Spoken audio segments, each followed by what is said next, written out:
Shalom. Renungan kita hari ini diambil dari Matius pasal 27 ayat 1 sampai 26. Tema renungan hari ini adalah taat menggenapi rencana Bapa. Sebelum menjalani Via Dolorosa atau jalan penderitaan, Tuhan Yesus berdoa di Taman Getsemani. Kalau boleh, Bapa, cawan ini berlalu, tetapi bukanlah kehendakku, melainkan kehendak-Mu lah yang terjadi. Menggenapi rencana Bapa bagi penebusan dosa manusia bagi Tuhan Yesus tidaklah mudah. Proses ini menyakitkan dan penuh penderitaan. Tetapi ada satu kata yang selalu ada dalam diri Tuhan Yesus adalah taat. Ada 3 hal yang perlu kita renungkan. Pertama, Tuhan Yesus tetap taat menggenapi rencana Bapa walaupun dikhianati oleh orang yang Dia kasihi, yaitu muridnya sendiri yang bernama Yudas Iskariot. Yudas Iskariot tega menjual gurunya karena ketamakan akan harta duniawi berupa uang. Uang menarik hatinya untuk melakukan segala cara demi kesuksesan dan kenyamanan hidup. Uang jugalah yang menjerat Yudas untuk berpisah dengan gurunya, yang membuat nasibnya menjadi tragis.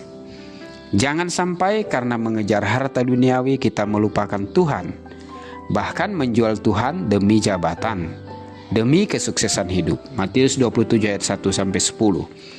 Yang kedua, Tuhan Yesus tetap taat menggenapi rencana Bapa walaupun Dia direndahkan.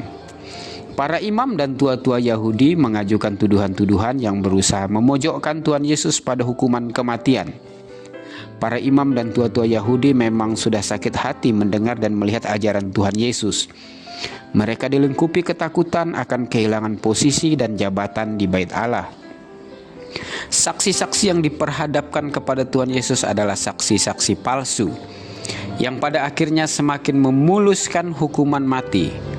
Saudara yang dikasihi Tuhan, bagaimana dengan kita? Apakah kita tetap taat mengikuti Tuhan ketika iman kita dan hidup kita dihakimi? Matius 27 ayat 11 sampai 20. Ketiga, Tuhan Yesus tetap taat menggenapi rencana Bapa walaupun tidak ada yang membelanya. Para imam dan tua-tua Yahudi yang seharusnya menjadi panutan akan perlindungan terhadap perkara Tuhan Yesus, mereka justru menjadi penghasut yang jahat, bagaikan serigala berbulu domba. Pilatus dengan kekuatan hukum negara Romawi tidak berdaya untuk melindungi Tuhan Yesus dari serangan fisik dan psikis.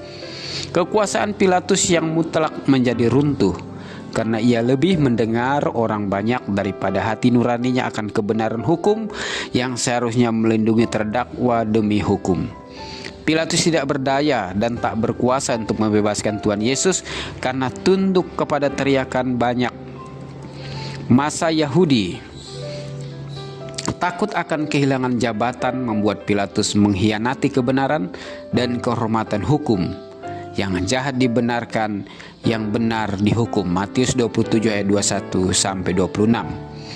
Akhirnya ada sebuah kalimat dalam Alkitab yang menggambarkan ketaatan Tuhan Yesus dalam menggenapi rencana Bapa. Filipi 2 ayat 8. Dan dalam keadaannya sebagai manusia, ia telah merendahkan dirinya dan taat sampai mati, bahkan sampai mati di kayu salib. Saudara yang dikasihi Tuhan, marilah kita belajar dari ketaatan Tuhan Yesus. Marilah kita menjadi orang percaya yang taat agar rencana dan kehendak Tuhan tergenapi dalam hidup kita. Amin.